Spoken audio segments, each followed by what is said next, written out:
Hello and welcome to the Blue Water Running Podcast. I'm your host, Maren, and this podcast features and celebrates high school and collegiate cross-country and track and field athletes from the Blue Water area of Michigan.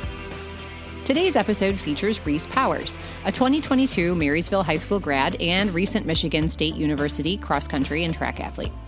Reese is a very accomplished athlete. In high school, she was the 2021 Division II state champion in the 400-meter dash with a PR of 57.7. She was All-State in the 400, 4x2, and 4x4 relays several times over her career, along with going 4 for 4 as regional champion her junior year in the 4, 8, 4x2, and 4x4. She was undefeated in any event she entered in her region, the MAC Gold and the Blue Water Meet of Champs. During her time as a Spartan, she dropped her high school 800 best from a 2:18 to a 2:12, ran a 5-flat indoor mile, and took a cross-country PR of 19:37 to a 5K best of 17:54.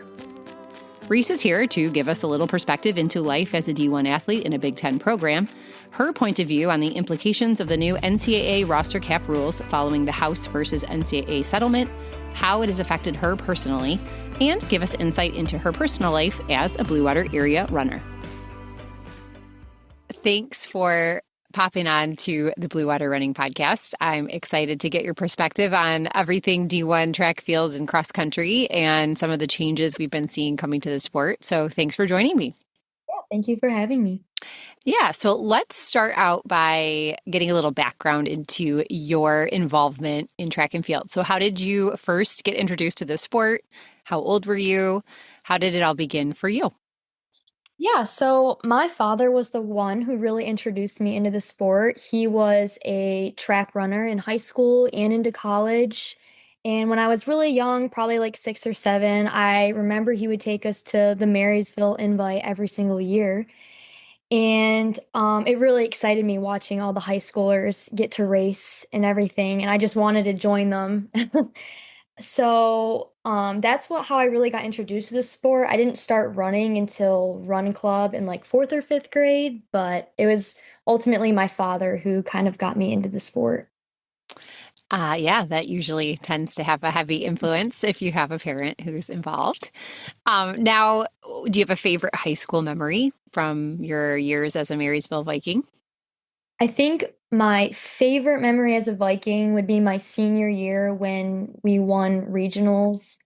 I just remember a lot of our athletes, PR'd and had a really great day. And I was super proud that we were all able to come together. And, I was able to walk away with the team regional title my senior year. Yeah, that's exciting. When you get to do it with your friends too, it's even more fun. So let's talk about when you won your state championship in the 400 meters. So how did that feel? Because that is something most athletes won't ever get to experience. That's a pretty significant and rare achievement. So how did it feel when you were standing atop the podium? Yeah, so that day is honestly kind of a complete blur for me. I remember I just finished it and I immediately went to staging for the 800. At the time I was gunning for an 800 title, so the 400 one kind of just happened. I didn't really know what to expect. Like I believed in myself and thought I could do it. But when it happened, I was just so focused on the 800, so I didn't really enjoy it. I wish I would have taken some time to be like, wow, like, I did that. Um, but I was just super happy and thankful for like my support system and my coaches because they're ultimately the reason like why I got there. So I know the 400, 800 double is pretty tricky. So I have to ask, did you go into the 800 a little less apprehensive or worried because you had just won a state title in a different event?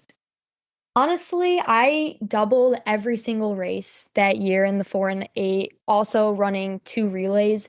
So my body was used to like the feeling of going into a race already pretty fatigued and tired. And so honestly, I was really good at just controlling what I can control and not like really letting it get to me. Cause everyone there, at like the top 5 girls, most of them are running multiple events. So they were in the same exact boat as me. So I just wondered if it took a little pressure off because you're like, well, I got one win down, so everything else is a bonus. Well, what do you think about some of the times that have been put down this year by Michigan athletes? So I'm thinking specifically of Sydney Kuhn, Emery Ross. I mean, running 52-second 400s, super, super low 2 minute 800s. What were your thoughts as you watched that unfold across the state? Yeah, I was very impressed, and I still am very impressed and inspired by athletes such as these girls. I love the sport of track and field, and I feel like these girls have done an amazing job at bringing attention to it and raising the standards for everyone in the sport. It's also cool when like athletes like these girls are close to home. It makes it just more fun to watch and, stay in touch with what high school athletes are doing. Yeah. Well, maybe I shouldn't mention they're going to be Wolverines. Yes, I did see that as well. Yeah, well, it's still Michigan, right? Yeah. So, speaking about the Spartans, when it was time for you to, start looking at what your next steps were after high school and you were thinking about choosing a college, what was it that made Michigan State stand out to you when you were searching? I mean, what drew you to that program and the school specifically? So, Michigan State has always been a college that I've loved. I grew up going to gymnastic meets there and volleyball games, so I was always very familiar with the school. And they have a really great education program. I've always wanted to be a teacher, so that's kind of what caught my eye originally. And then when deciding to go there to run, I really fell in love with the team and the people there. I had very similar values to them. The team culture there was very positive. They were just hardworking, gritty people. I also liked that I was going to go into being on that team not being the best. I was going to have to work really hard to, make a varsity spot. And I really liked the idea of using those girls and working with those girls to, reach my full potential. Yeah, and you've had a lot of improvement as an athlete Yeah. over the last few years as well. Yes.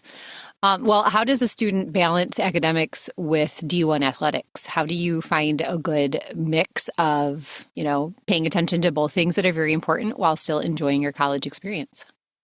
Yeah, for sure. It's kind of funny, but I always say sleeping and eating is the way to be a successful collegiate athlete. If you're not getting enough sleep and you're not eating enough, you're going to feel horrible in class and horrible at practice. So sleeping and eating always fixed most of my problems, and also just working on time management and getting ahead. Because as a student athlete, you will be so busy, and most of your day you will be on the go, go, go. So just learning to get ahead and not procrastinate, which is something I learned, but just those, I think. Well, I'm sure that you saw some training changes that might have been tricky or challenging to adapt to. So, what did you think was the most challenging aspect of going from being a high school athlete to a collegiate athlete as far as your training and your, practices went? Yeah, so high school to college was a huge transition for me because I pretty much did speed work in high school.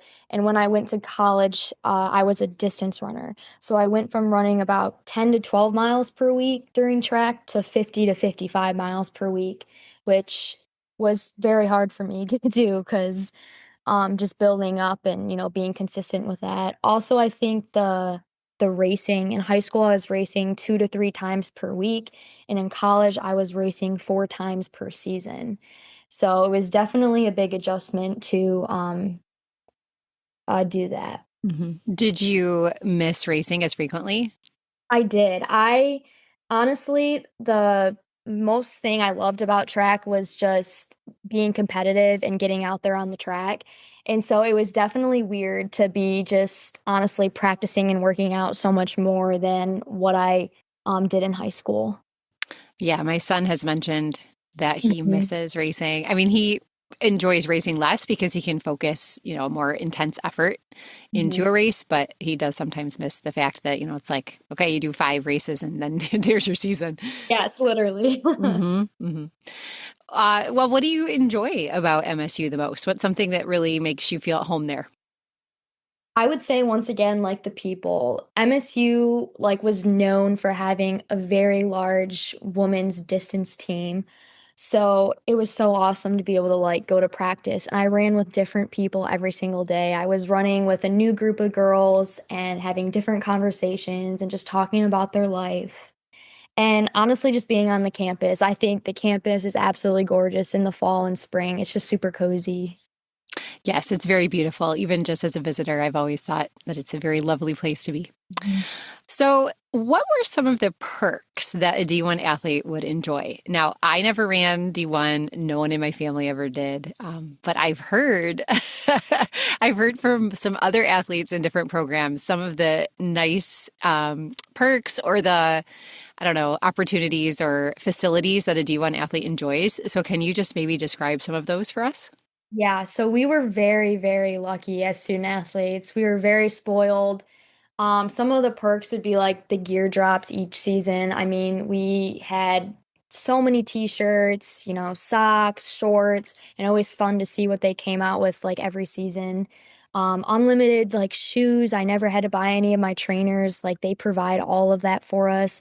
We have a student athlete tutoring center, an entire academic building.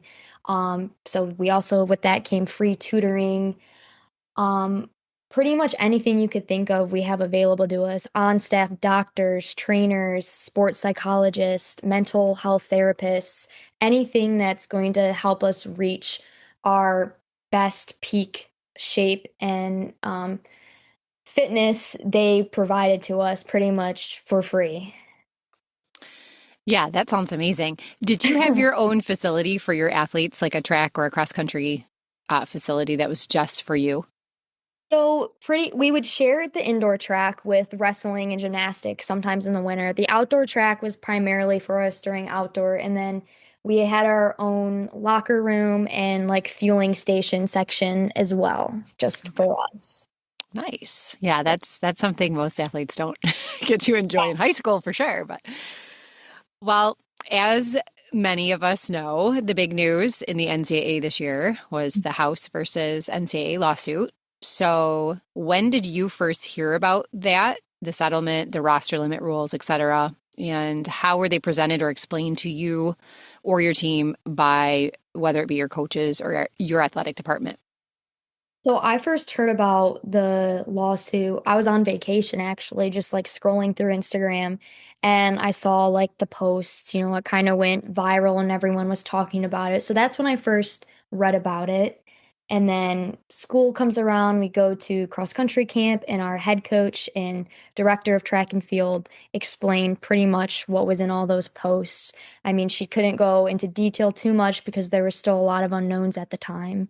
And then once we got back on campus and into school, our athletic director met with our entire program and um, pretty much explained the things that we kind of already knew about and read about online. So Do you feel that they were disappointed by that ruling? Do you feel that they were more in favor of things remaining the way that they were previously? 100%. I know my head coach truly believed in having a big roster, and that's why we had 50 girls on our cross country team. She believed in giving people the potential and letting them rise. And I remember she was talking about how she like advocated to keep things the same. And she was going to Big Ten conference meetings and talking with the other coaches and just trying to see if there was any way that, we could make these roster limits not go as low as they did. Yeah, I know it's been very difficult for many schools to kind of come to terms with what is the next thing. Mhm. So your team's now in this transitional phase where, like we're talking about, things are changing because of these new roster limits. So those are very difficult conversations, I'm sure, that they had to have with athletes. So how was that approached? How were you informed? How did they bring that up? So pretty much they told us the numbers right away from the start at all these meetings we had. So people knew that a lot of people were going to go and that you were could have been one of them. A lot of people had to go. Cuts were made all year long. She told some of the younger athletes in the beginning of fall so that they could, enter the portal right away and start looking at options. For myself, I wasn't told and met with her until I think April, and so that gave me less time to kind of decide, but I was also like in the mix of being competitive at times. And, I was super inconsistent. So there were other times I wasn't doing well. So I know my coach really struggled to make those decisions about who to keep, who not to keep, because I mean, she ultimately didn't want to have to do this to anyone. So, Right. I'm sure that was really hard because you're kind of like a family when you become a yeah, team. really. hmm So, did you feel any added expectations or pressures as this news was breaking? I mean, did you start to think about your performances in a different way, as in, I'm going to get cut if I don't perform? 100%. I think my why behind running, I kind of went into like fight or flight, and I raced scared, and I raced out of fear of not performing well. And knowing that if I didn't perform well, I wasn't going to have a spot. And I just let the pressure, get to me. And I had, a bad track season. And this was a really bad time to have a bad season. So it didn't work out for me. But I think that for the entire team, I can speak that there was a lot of pressure, stress, and fear put onto everyone once we learned more about this lawsuit and settlement. Right, which is really unfortunate because it sounds like your coach had the mindset of, iron sharpens iron. We have great girls. Let's watch and see who rises above and who gets better. And you can't do that if you're cut to a very minimum number of people. Yeah, 100%. Well, did it affect the mood or the dynamic among your teammates? Did it change the atmosphere of your team? That's the really great thing about state is we have a really amazing group of girls. And so although we were competing for a limited number of spots, we never turned against each other. We were always supportive, always there for one another. When someone had a bad day, we did our best to, make them feel better because we were all going through this really difficult time. And so we did a really great job of all just, supporting one another and not creating like a toxic environment, which I'm sure has happened at other schools and other places just because of the competitiveness. Yeah, I'm sure that's very, very commonplace at this point. Well, if you could speak to someone who is outside track and field or outside cross country programs and they don't understand really how impactful cuts like these are to a program, what would you want to tell them? Well, for track and field specifically, it's not good at all because we have so many different events, and to field an entire track team can be difficult. And so, limiting these spots is making it even harder to do so. Michigan State doesn't even really have a sprint team anymore. It's primarily distance now, and some field events that have scored well in the past at the conference meet. And then, like, personally, for an athlete like me, I'm going into my senior year. I still have 2 full years of eligibility left, but academically, I cannot transfer because it just puts me so far behind. So it's honestly just taking away opportunity from a lot of track and field athletes. And I think in the coming years, we're going to see it start to affect, other divisions as well, too, for sure.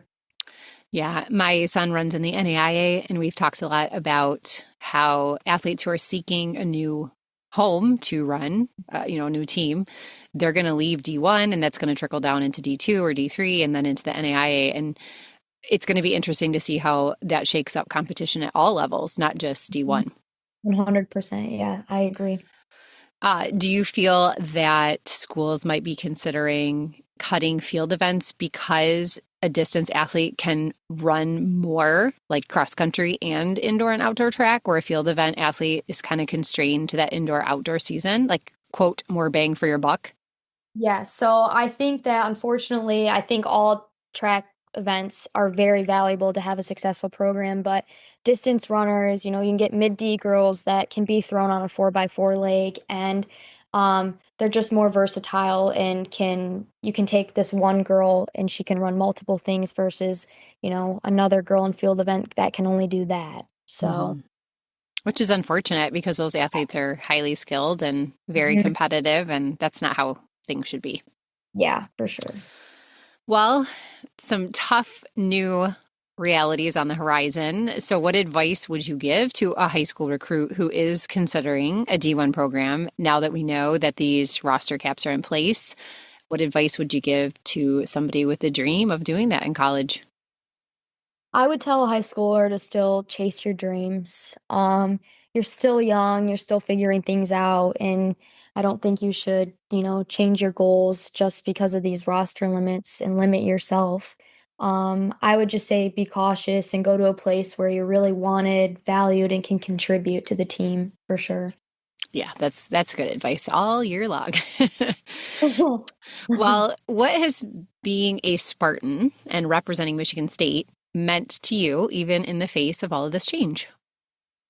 It was an honor to be, a Spartan, and it was an honor to wear the uniform and represent Michigan State and go out and race and, do what I love. I'm very grateful to have been a part of something so special with like so many amazing people. And I'm grateful for the experiences and the opportunities I was given.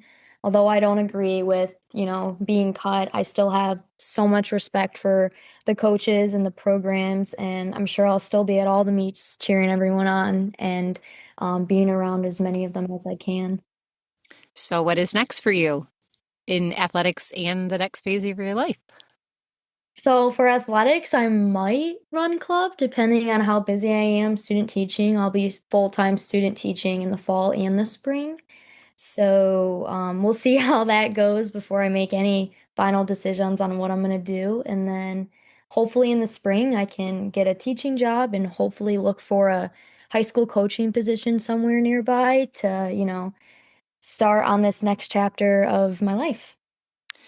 Well, do you know what age you want to student teach? So my degree is pre-K through third, so it's really young ones. Oh, God bless you. Yeah. Yeah. Well, I will say from personal experience, there is no tired like teacher tired. Running Yeah. tired is not the same as That's what my teacher mom tired. said. She's like, don't commit to club yet. You do not know how you are going to feel. That is very good advice. Well, that's good. We need good teachers to especially work with our youngest kids Yeah. because that takes a very special and patient heart. So I commend you for Yeah. that. All right, well, let's get into just some fun runner questions. If you could choose this or that, 1,500 meters or 5K? I would go 5K, but cross country 5K, I think. Yeah, good to delineate between the two. A track 5K is not the same. Yes, not at all. Do you like to run in the cold or in the heat? I would say the cold, probably. Well, it's good you live in Michigan then. Yes. Post-race nap or post-race food? Post-race snap for sure. Okay. Would you prefer morning or evening race? I would do morning unless it's some sort of like under the lights race, then evening. hmm And then would you rather wear compression socks or compression sleeves? Ooh. I would probably go with compression sleeves. Okay. I don't So know. I have to ask this question. I don't know if anyone really knows the answer other than fashion, but why do people wear just one? I have no idea. I don't like I just for looks. For looks. Okay.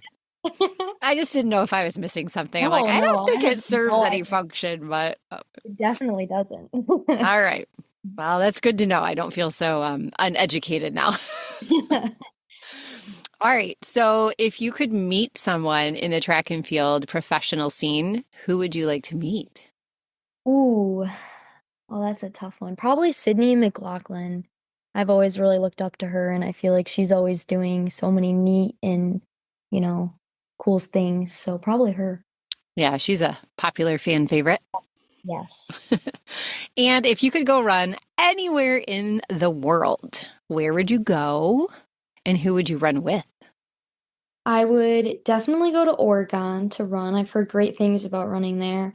And I would definitely choose Steve Prefontaine to go and run with in Oregon. I feel like that's very fitting. Yeah, he would be a good trail guide, probably.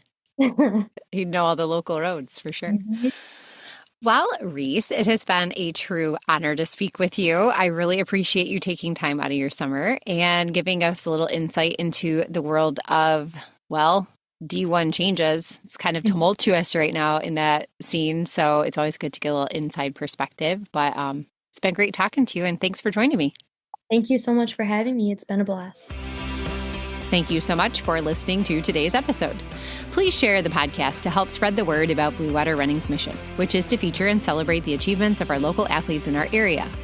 You can subscribe, leave a review, or follow the podcast on Apple Podcasts, Spotify, Amazon Music, and any other major media player.